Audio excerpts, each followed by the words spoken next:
അൻസാരി സുഹൈരി ഉസ്താദിൻ്റെ ഒരു ഫോൺ വിളി, ശരത്തുമായിട്ടൊരു ഫോൺ വിളി കേൾക്കേണ്ടതാണ്. ഓരോ മനുഷ്യനും കേൾക്കേണ്ട സംഭവമാണ്. നമ്മളെ ഈ ഓണത്തെക്കുറിച്ചുള്ള ഒരു കാഴ്ചപ്പാടുണ്ടല്ലോ, ആ കാഴ്ചപ്പാട് വളരെ വ്യക്തമായിട്ട് ഉസ്താദ് പറഞ്ഞു മനസ്സിലാക്കുകയാണ്. ഒരുപാട് കാര്യങ്ങൾ നിങ്ങൾ സമയം ഉണ്ടെങ്കിൽ ഇതൊന്ന് കേട്ടു നോക്കി. ജീവിതത്തിൽ ഇത്രയധികം ഒരു ഒരു ഒരു ഉപകാരപ്പെട്ട ഒരു ഫോൺ സംഭാഷണം ഇതിന് മുമ്പ് നിങ്ങൾ കേട്ടിട്ടുണ്ടല്ലോ, ഒന്ന് കേട്ടു നോക്കിയാണ്. നമസ്കാരം. ഹലോ, എന്റെ പേര് ശരത്ത്. ഞാൻ എറണാകുളത്താണ് വിളിക്കണതേ. പറഞ്ഞോ.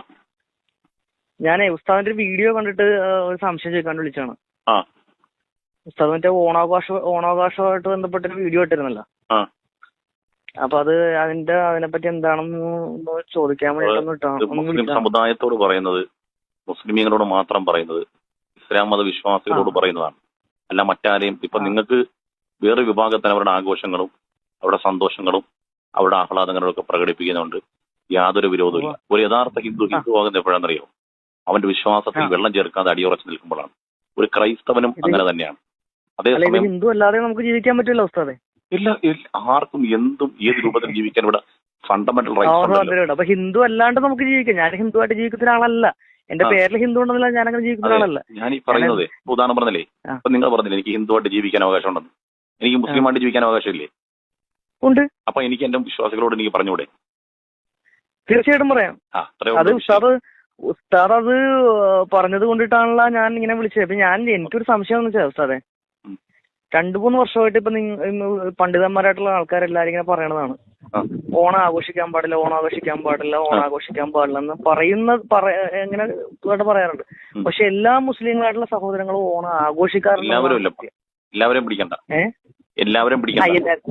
അല്ല, നിങ്ങള് ഇപ്പോൾ ഉള്ള ആൾക്കാരത് ഓണാഘോഷിക്കാൻ സാധ്യതയില്ല, നമുക്ക് അറിയില്ല. അത് ഞാൻ എന്നെ പോലെ എനിക്ക് ഓണാഘോഷം മാത്രമല്ല, കള്ള് കുടിക്കാൻ താല്പര്യമില്ല, വിഭജിക്കാൻ താല്പര്യമില്ല. അതുപോലെ പറയട്ടെ പൊതുവാസങ്ങൾ ഒന്നും തന്നെ ചെയ്യാൻ എനിക്ക് താല്പര്യമില്ല. അതിന്റെ അർത്ഥം അതാരെങ്കിലും ചെയ്യുന്നുണ്ട് എങ്കിൽ എല്ലാവരും ചെയ്യുന്നു എന്നുള്ളതല്ല എന്റെ അർത്ഥം. മനസ്സിലായില്ലേ? തീർച്ചയായിട്ടും. ഞാൻ സർവമത സത്യവാദിയല്ല, ഏകദൈവ വിശ്വാസിയാണ്. അതുകൊണ്ട് തന്നെ എനിക്ക് മറ്റു മതങ്ങളെ ബഹുമാനിക്കുന്നതോടുകൂടി സ്നേഹിക്കുന്നതോടുകൂടി എന്റെ വളരെ അടുത്ത സുഹൃത്തുക്കളല്ല. ഇപ്പൊ ശരത്ത് വിളിക്കുമ്പോൾ ഞാൻ ശരത്തിനോട് ഈ സ്നേഹത്തിൽ തന്നെയല്ലേ സംസാരിക്കുന്നത്. തീർച്ചയായിട്ടും മറ്റുള്ളവരെ ഉൾക്കൊള്ളാൻ കഴിയും. ഇസ്ലാമിന് മറ്റുള്ളവരെ കാരണം അറിയോ, വേദഗ്രന്ഥങ്ങളെല്ലാം എടുത്തു വെച്ചാലും മറ്റു മതങ്ങളെ ചീത്ത വിളിക്കരുതെന്ന് പറഞ്ഞ ഒരേ ഒരു പ്രത്യശാസ്ത്രം ഖുർആനാണ്. വല്ലാത്ത സുബുല്ലദിന ഇത് ഓനമില്ല, അള്ളാഹു അല്ലാതെ നിങ്ങൾ ആരാധിക്കുന്ന ഒരു വസ്തുവിനെയും ചീത്ത പറയാൻ പാടില്ല. അതുകൊണ്ടല്ലേ ഷംസീർ പറഞ്ഞത് ഞങ്ങളെല്ലാം ഒറ്റക്കെട്ടായിട്ട് എതിർത്ത്. ഗണപതി മിത്താന്ന് പറഞ്ഞപ്പം നമ്മളെല്ലാം ശക്തമായിട്ട് അപലപിക്കുകയും എതിർക്കുകയും ചെയ്തത് അതുകൊണ്ടാണ്. ഒരു മതത്തെ ആക്ഷേപിക്കാൻ പാടില്ല. പക്ഷേ ഒരു കാര്യം, എന്നാൽ നമ്മുടെ വിശ്വാസത്തിൽ വെള്ളം ചേർക്കാനും പാടില്ല. ആയിക്കോട്ടെ ഉസ്താദ്, ഞാൻ അതിലൊന്നും എനിക്ക് ഉസ്താദിന്റെ ആ ഒരു നിലപാടുകളിലൊന്നും എനിക്ക് തർക്കമില്ലൊന്നുമില്ല. ഈ ഓണം പോലത്തെ ആഘോഷം എന്നൊക്കെ പറഞ്ഞാൽ ഇപ്പൊ ഇന്ന് ദുബായ് കിരീടാവകാശി ഇന്നലെ ഓണ സദ്യ ഉണ്ട്. എല്ലാ മലയാളികൾക്കും പുള്ളി ഓണം നേർന്നേക്കണേ. ഇസ്ലാം എന്ന് പറഞ്ഞാലേ ദുബായ് ഭരണാധികാരിയോ ഞാനോ നീയോ ഈ നാട്ടിലെ മതപണ്ഡിതരോ അല്ല, മറിച്ച് വിശുദ്ധമായ ഗ്രന്ഥവും പ്രവാചകന്റെ തിരുമൊഴിയുമാണ്. ദുബായിലെ ഞാൻ നോക്കട്ടെ, നാളെ ദുബായിലെ കിരീട അവകാശി ഏതെങ്കിലും തരത്തിൽ ഇസ്ലാമിക വിരുദ്ധമായ ഒരു പ്രവൃത്തി ചെയ്താൽ അയാൾ ചെയ്യുന്നു, അല്ലെങ്കിൽ ഇപ്പം ഉദാഹരണം പറഞ്ഞാൽ ഇസ്ലാം അംഗീകരിക്കാത്ത ഏതെങ്കിലും തരത്തിൽ മദ്യപാനവും മറ്റുള്ള ആ നാട്ടിൽ അനുവദിക്കുകയും അയാൾ തന്നെ കുടിക്കുകയും ചെയ്താൽ മുസ്ലിമീങ്ങൾക്ക് മുഴുവനും അതുകൊണ്ട് ഹലാലാവോ? ശരത്ത് പറയാൻ പറ്റൂല. അപ്പൊ ഒരു വ്യക്തി, ഇസ്ലാം എന്ന് പറഞ്ഞ ഒരു വ്യക്തിയല്ല, മറിച്ച് പ്രത്യയശാസ്ത്രമാണ്. ഒരു വ്യക്തി ചെയ്യുന്നതല്ല ഇസ്ലാം, ഒരു കൂട്ടം ജനങ്ങൾ ചെയ്യുന്നതല്ല ഇസ്ലാം. പക്ഷെ ഞാൻ ചോദിക്കുന്നത് ഉസ്താദ്, ഇപ്പൊ നിങ്ങള് മതപണ്ഡിതപരമായിട്ടുള്ള ആൾക്കാര്, നിങ്ങൾ ഇത് കറക്റ്റ് ആയിട്ടുള്ള കാര്യം നിങ്ങൾ മതത്തിൽ നിന്ന് പഠിച്ച് അപഗ്രഥിച്ചാണല്ലോ നിങ്ങളിത് പറയണത്. സ്വാഭാവികമായിട്ട് നിങ്ങളിത് പറയുന്ന കാര്യം പൊതുസമൂഹത്തിലേക്ക് എത്തിക്കഴിയുമ്പോഴത്തേക്ക് അതൊരു വർഗീയമായ രീതിയിലാണ് പ്രചരിപ്പിക്കപ്പെടുന്നത്. ഏത് കാലഘട്ടം, ഞാൻ ഉദാഹരണം പറഞ്ഞല്ലേ, ഏത് കാലഘട്ടത്തിലും ശരി പറയുമ്പോൾ ആ ശരിയെ വേറെ രൂപത്തിൽ അവതരിപ്പിക്കാൻ ഇവിടെ ആളുകളുണ്ട്. പക്ഷെ അതൊന്നും വില പോകത്തില്ല, മനസ്സിലായോ? പക്ഷെ അത് ഉസ്താദ് ഞാൻ ഇപ്പൊ നിങ്ങളിങ്ങനെ പറയുമ്പോഴത്തേക്ക് ഇത് മുസ്ലിങ്ങളായിട്ടുള്ള ഭൂരിഭാഗം ആൾക്കാർ പോലും തള്ളിക്കളയെന്നുള്ളതാണ് എന്റെ ഏറ്റവും വലിയ വാസ്തവം. അത് തള്ളണം എന്നുള്ളതാണ്, മനസ്സിലായില്ല? തള്ളണം. മുസ്ലിങ്ങൾ ഭൂരിഭാഗം എന്തുകൊണ്ടാണെന്നറിയോ? പ്രവാചകൻ പറഞ്ഞെന്തറിയോ? അവസാന കാലഘട്ടത്തിൽ ഒരു വിഭാഗം ആളുകൾ വരും. അവരെന്ന് പറഞ്ഞാൽ നാമത്തിൽ മാത്രമേ മുസ്ലിമീങ്ങളുള്ളൂ, അവരുടെ പ്രവൃത്തിയിലും വിശ്വാസത്തിലും ഇസ്ലാമിന്റെ കണിക പോലും ഉണ്ടാവില്ല. അവർ മലവെള്ളപ്പാറ്റിൽ ഒഴുകി വരുന്ന ചണ്ടികളെ പോലെയാണ്, വെറും ചവറുകളാണ് എന്ന് പറഞ്ഞതാരാ? അള്ളാഹുവിന്റെ പ്രവാചകൻ തന്നെയാണ്.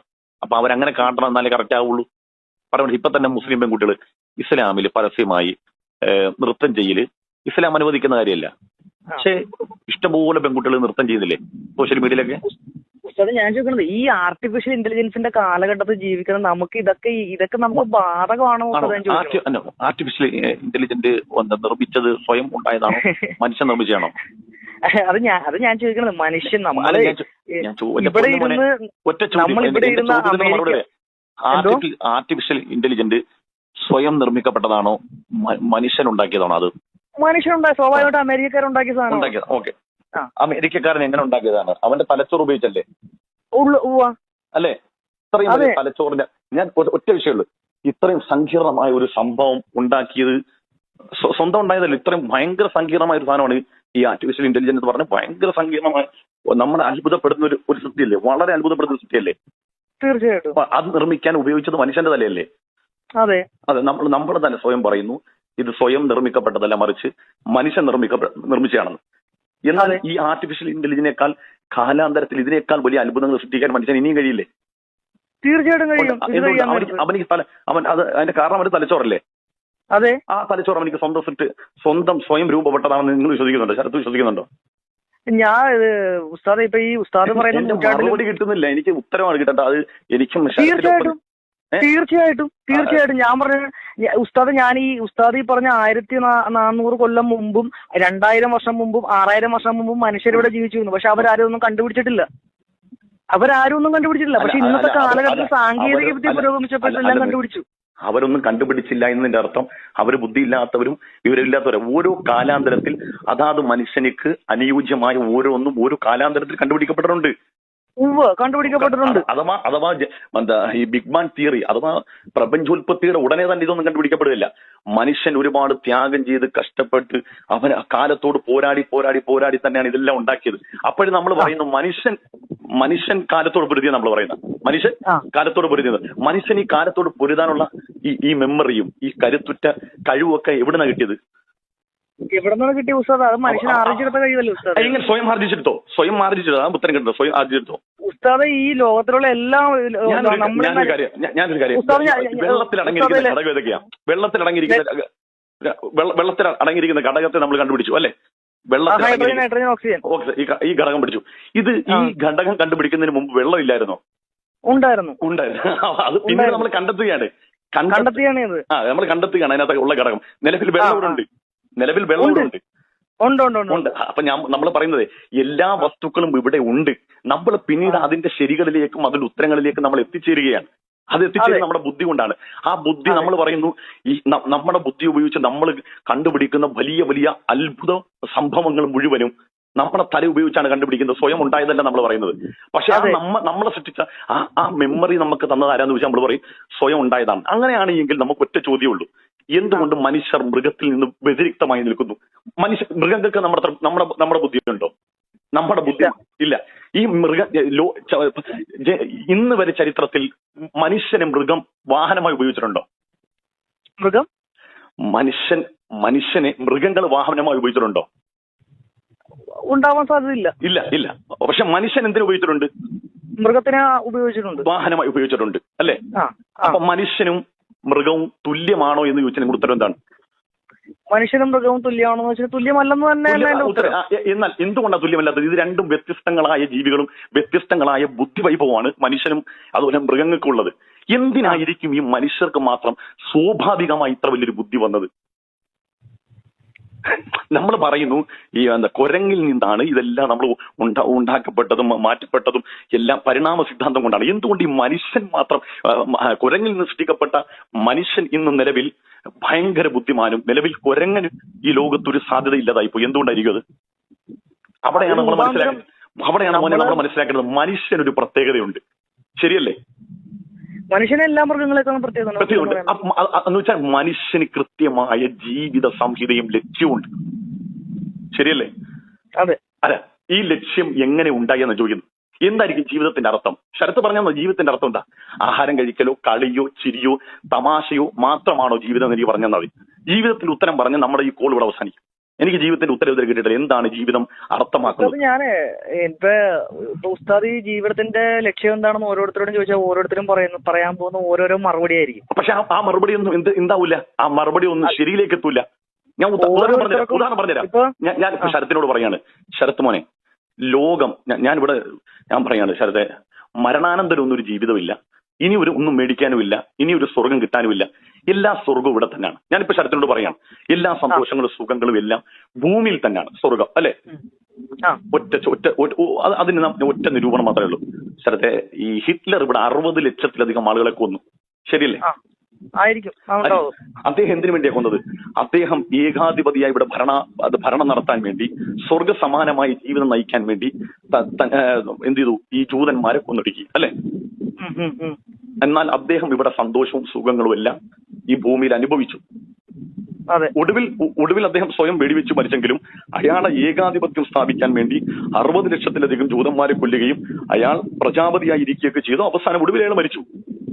അയാൾ ഇവിടെ സ്വർഗസുഖം അനുഭവിച്ചു എന്നുള്ളത് സത്യമാണ്, ഒരു ദിവസമെങ്കിലും. എന്നാൽ അദ്ദേഹത്തിന്റെ ഗ്യാസ് ചേംബറിൽ വെന്ത് മരിക്കപ്പെട്ട 60 ലക്ഷം മനുഷ്യന്മാർക്ക് ഈ ഭൂമിയിൽ ഏത് തരം സ്വർഗമാണ് കിട്ടിയത് എന്ന് പറഞ്ഞുതരൂ? അതെ, എനിക്ക് അങ്ങനെയുള്ള കാര്യത്തിലൊക്കെ എനിക്ക് ഒരുപാട് ചോദ്യമുണ്ട്. അതുകൊണ്ടാണ് ശരത്തെ പറഞ്ഞത് ജീവിതത്തിന് അർത്ഥമുണ്ട്. ജീവിതത്തിന് അർത്ഥമുണ്ടെന്ന് ഞാൻ അതുകൊണ്ടാണ് പറഞ്ഞ ശരത്തെ, തമാശ പറഞ്ഞല്ല. അതിന് ഖുർആൻ പറഞ്ഞെന്തറിയോ? ഖലഖൽ മൗത വൽ ഹയാത ലിയബ്ലുവക്കും അയ്യുക്കും അഹ്സനു അമല. നിങ്ങൾക്ക് മരണവും അനന്തര ജീവിതവും ഒക്കെ സൃഷ്ടിക്കുന്നതിന് വേണ്ടിയെന്നറിയോ? നിങ്ങൾ ഭൂമി നന്മ പ്രവർത്തിക്കാൻ വേണ്ടിയാണ്. ഇപ്പൊ ശരത്ത് ഞാനും ഒക്കെ ഉള്ളത് ഭൂമിയിൽ ഒരു പരീക്ഷ ഹാളിലാണ് നമ്മളുള്ളത്. നമ്മൾ എന്തിനാ വിട്ടെന്നറിയോ? നമുക്ക് കള്ളു കുടിക്കാനും പെണ്ണ് പിടിക്കാനും വ്യഭിചരിക്കാനും ഒക്കെ ഉള്ള ഒരു മാനസികാവസ്ഥ തന്നു. എന്നിട്ട് ടാസ്ക് തന്നിരിക്കുകയാണ്, എന്തറിയോ? ഇതിൽ ശരിയാര് ചെയ്യും, തെറ്റാര് ചെയ്യുമെന്ന ടാസ്ക് തന്നിരിക്കുകയാണ്. ഈ ടാസ്കില് ഈ പരീക്ഷ ഹാളിൽ 100% മാർക്ക് മേടിക്കുന്നവർക്ക് ഒരു ജീവിതമുണ്ട്.